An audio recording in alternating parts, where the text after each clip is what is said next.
আসসালামু আলাইকুম ভিউয়ার্স, আপনারা সবাই ভালো আছেন। আজকে আমি সিঁড়ি নির্মাণের মালামালের হিসাব বের করব এবং এর সাথে কিছু গুরুত্বপূর্ণ তথ্য আপনাদের আমি দিব। তো আপনারা ধৈর্য সহকারে এই ভিডিওটি শুরু থেকে শেষ পর্যন্ত দেখবেন, তাহলে আপনারা সহজেই একটা সিঁড়ি করতে সিঁড়ির যে মালামালগুলো লাগে, সিমেন্ট, খোয়া, বালি, এই হিসাবগুলো আজকে আমরা বের করব এবং এর মাপ এবং যে সিস্টেম অনুযায়ী এই সিঁড়িটা তৈরি করা হয় সেই বিষয় নিয়ে আমরা আলোচনা করব। তো আমরা প্রথমে আসি, এটা সিঁড়ি।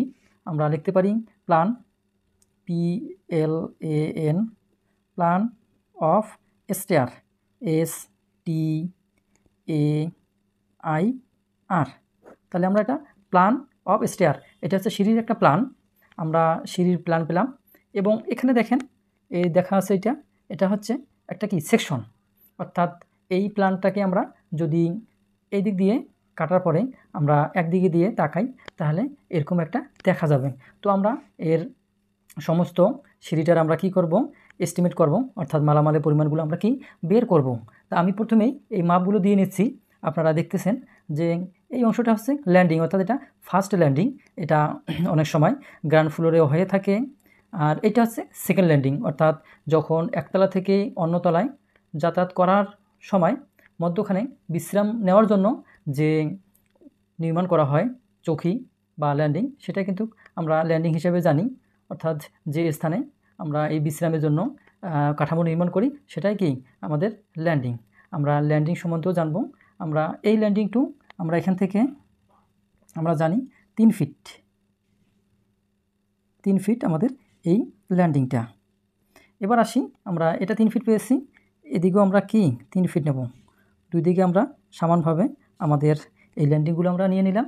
এরপরে আমরা আসি এই সিঁড়ি প্রস্থ, অর্থাৎ এই সিঁড়ি অর্থাৎ এই ল্যান্ডিংটার প্রস্থ মানে কি সিঁড়ির প্রস্থ, অর্থাৎ যে সিঁড়ি যেহেতু এখানে দুইটা ফ্লাইট হবে, এটা একটা ফার্স্ট ফ্লাইট, এটা হচ্ছে সেকেন্ড ফ্লাইট।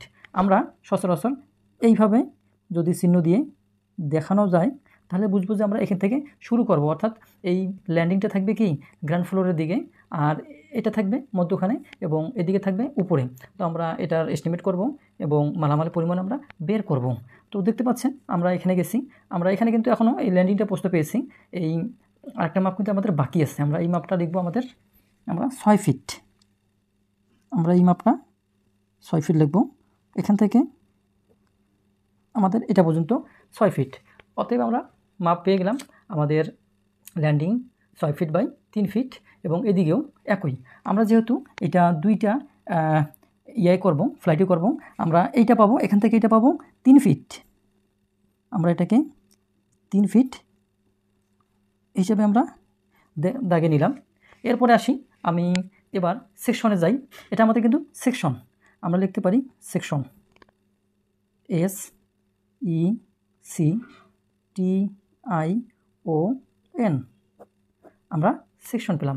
এখন আমরা আসি এই সেকশনের যে এই খাড়াগুলো দেখতেছেন এবং এই অনুভূমিক যে দেখতেছেন এগুলো কি, এইটা আমরা লিখতে পারি ট্রেট,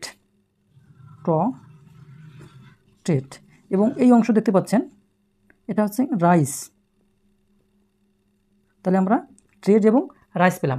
আমরা সচরাচর আমরা জানি যে আমাদের সিঁড়ি করতে গেলে আমাদের যে ধাপগুলো লাগে ট্রেড এবং রাইস, এর সমন্বয়ে কিন্তু একটা ফ্লাইট তৈরি হয় বা গঠন হয়।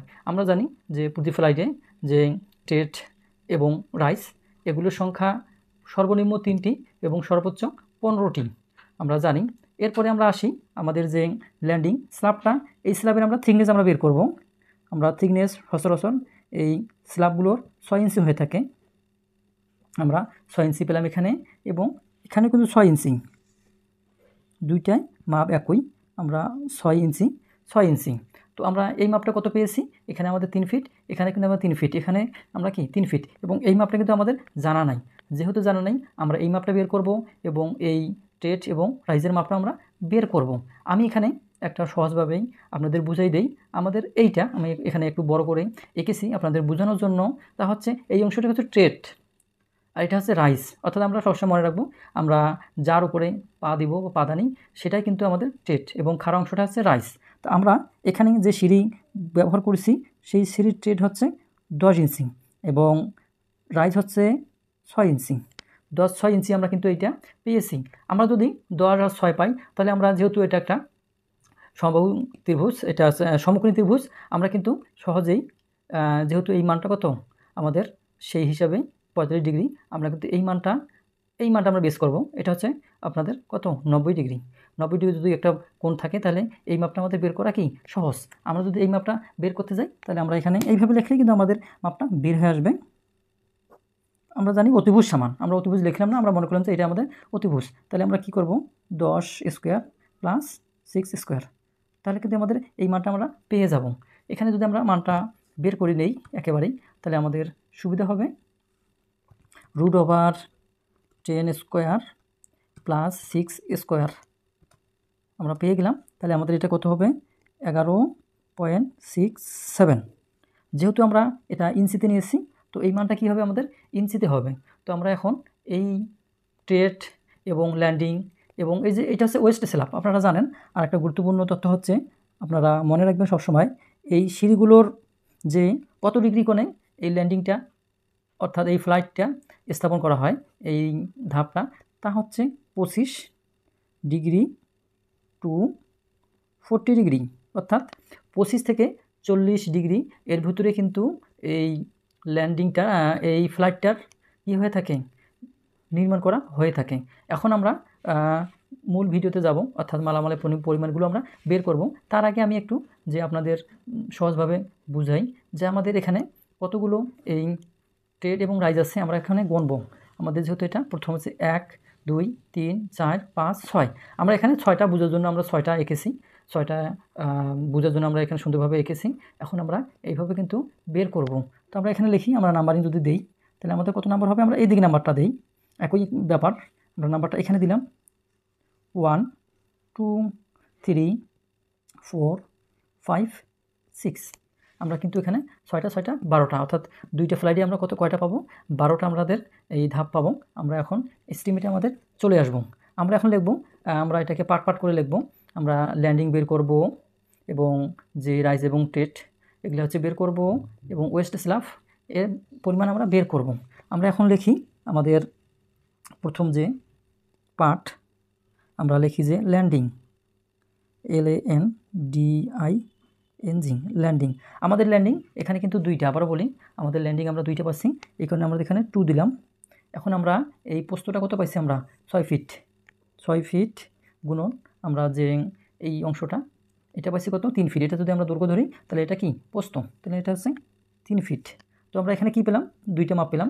এরপরে এটা যেহেতু আমাদের এখানে কয় ইঞ্চি আছে 6 ইঞ্চি, আমরা এখানে 6 ইঞ্চিটাকে কী করব ফিটে ভাগ করে নিলাম। তারপরে এখান থেকে একটা আমাদের মান বের হবে। আমরা দ্বিতীয় ধাপে যাব, আমাদের যেই ধাপ আমরা সেই ধাপ আমরা লিখব, অর্থাৎ স্টেপ স্টেপ আমাদের কয়টা, আবার আমি গণি, আমাদের এখান থেকে 6, এখান থেকে 6, তাহলে আমাদের কয়টা 12টা, আমরা 12টা দিলাম। এখন আমাদের পোস্তগুলো আসবো এবং এই মানটা আসবে আমরা জানি। তাহলে আমাদের এখান থেকে এই মানটা কত, আমাদের 3 ফিট, আমরা 3 ফিট দিলাম। এখন আমরা এই অংশটা দেব, অর্থাৎ আমরা এই অংশের পরিমাণটা আমাদের কি বের করব। বের করলে কিন্তু আমাদের অঙ্ক হয়ে যাবে।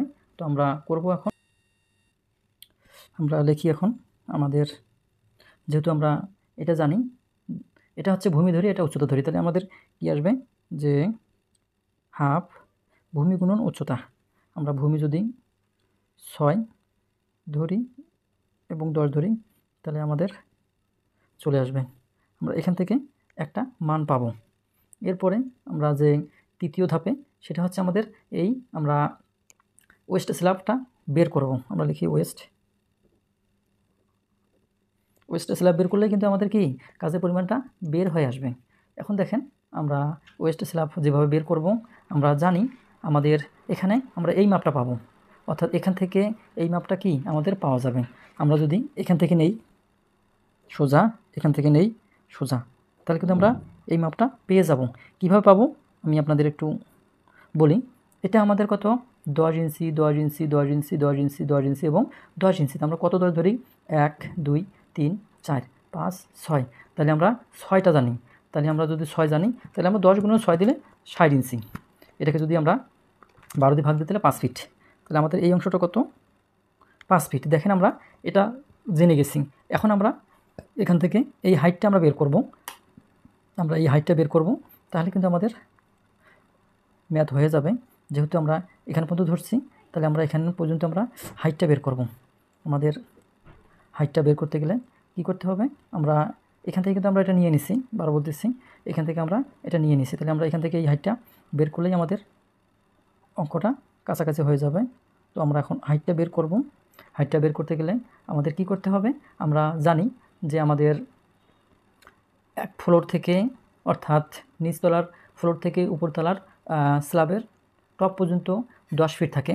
সেখান থেকে আমরা জানি যে এই অংশটা আমাদের কি অর্ধেকে চলে আসে, অর্থাৎ আমরা এটাকে অর্ধেকে নিয়ে আসি 10 ফিট। আমরা যদি 10 ফিট ভাগ 2 দিই, তাহলে কত আমাদের 5 ফিট। 5 ফিট আসলো। আমাদের যেহেতু এটা 6 ইঞ্চি, সেহেতু আমরা কি করব, এখানে 3 ইঞ্চি, উপরে 3 ইঞ্চি আমরা বিয়োগ করে দেব। তাহলে আমাদের কত হয় আমি দেখাই আপনাদের। তাহলে 5 বারং এটা কিন্তু 60, 5 গুণন 12 দিলে 5 গুণন 12 দিলে আমাদের কত 60 মাইনাস 3 ইঞ্চি, তাহলে আমাদের 57 ইঞ্চি থাকে আমাদের। তাহলে 57 ইঞ্চি সমান আমরা কত জানি, 4 ফিট আমরা জানি 75, 9 ইঞ্চি, 4 ফিট 9 ইঞ্চি।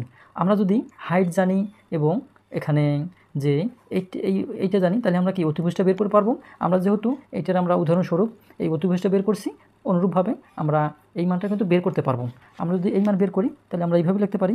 আমরা এখানে লিখি রুট ওভার কী লিখবো আমরা, এই যে 5 ফিট প্লাস 4 ফিট 9 ইঞ্চি, এখান থেকে আমরা পাবো। তাহলে আমরা ক্যালকুলেটর ব্যবহার করি। 5 স্কোয়ার প্লাস 4.75 হোল স্কোয়ার, আমরা ব্র্যাকেট ক্লোজ করলাম। তাহলে আমাদের কত বের হলো, 6.90। এটা কিন্তু ফিট আসলো, আমরা যেহেতু এটা ফিটে করছি এই জন্য এটা ফিট আসলো। তাহলে আমরা লিখতে পারি ওয়েস্ট স্ল্যাব আমাদের কয়টা, 2টা। যেহেতু আমাদের 2টা ফ্লাইট নিয়ে আমরা আলোচনা করব, সেহেতু আমরা কি 2টা আমরা ফ্লাইট পেলাম। এরপরে আসি আমাদের পরবর্তীতে, যে এই ফ্লাইটটার চওড়া এবং উচ্চতা আমরা কত পেয়েছি, এটার দৈর্ঘ্য পেয়েছি 6.90 গুণন এটার প্রস্থ কত, এটার প্রস্থ হচ্ছে 3 ফিট। তো আমরা এই মানগুলো এখন, তাহলে আমরা এটাকে মোট করি। মোট আমাদের দ্বারাই 46.20 CFT।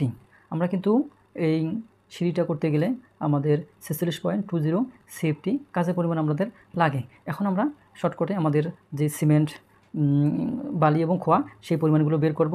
অবশ্যই মনে রাখবেন যে আমাদের যে এটার গ্রেড, কংক্রিট গ্রেড, আমরা লিখি কংক্রিট গ্রেড হচ্ছে M21 1.5:3 এটা। এখন আমরা বের করব আমাদের সিমেন্ট, স্যান্ড এবং খোয়া। আমরা সিমেন্ট স্যান্ড খোয়া বের করব। যেহেতু ভিডিও অনেক বড় হয়ে গেছে, সেহেতু কিন্তু কি রডের হিসাবগুলো এই একটা ভিডিওতে দেওয়া সম্ভব হলো না। পরের ভিডিওতে অথবা যে কোনো ভিডিওতে এই রডের পরিমাণ আমরা বের করব। আমরা এখন সিমেন্টের পরিমাণ বের করব।